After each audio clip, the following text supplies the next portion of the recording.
It's me, your horror host, Richard Asplin, just dropping by for a moment to offer you a free glimpse into the first coming bonus episode.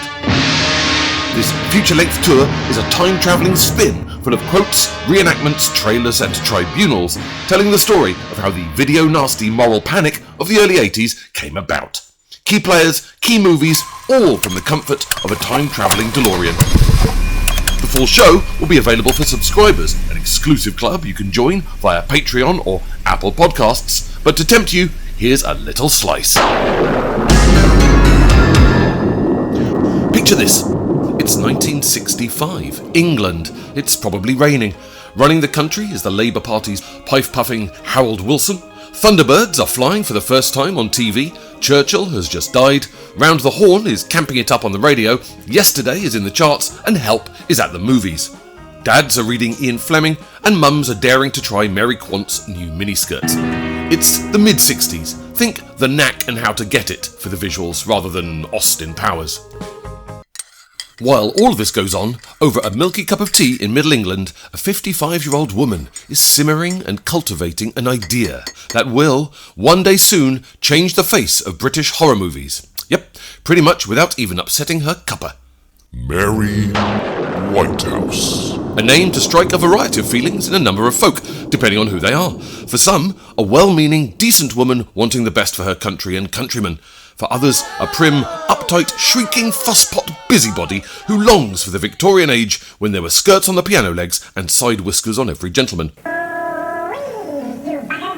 For those born mid-70s, it'll be the name of a British comedy sketch show, and quite a weird one at that. But we'll get to her qualifications for the horror house of infamy later.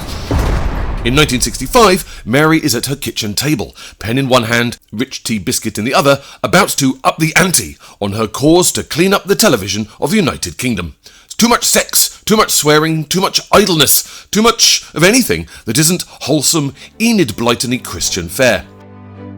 She and her husband Ernest, along with a local reverend, have been running a slowly growing Clean Up TV campaign for about a year or so. Hello ladies and gentlemen, this is Mary Whitehouse speaking.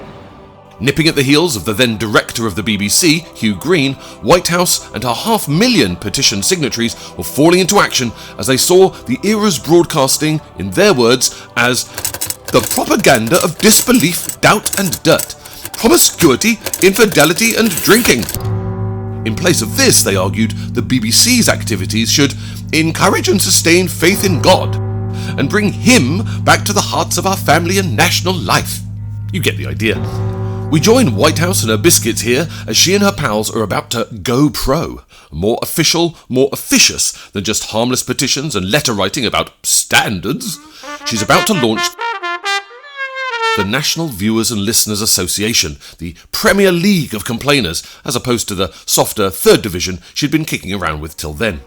An organisation that will grow, in 15 years' time, to have more power than Thanos.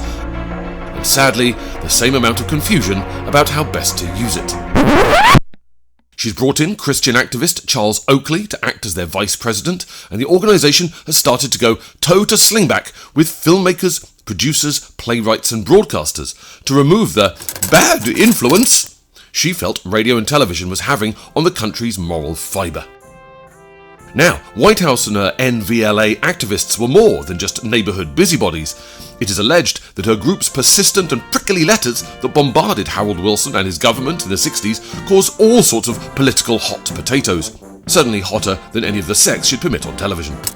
Belligerently demanding responses, apologies and redactions, civil servants reportedly just began to lose Whitehouse's letters to avoid the stresses and strains of having to answer to this flag-waving troupe of Christian evangelists.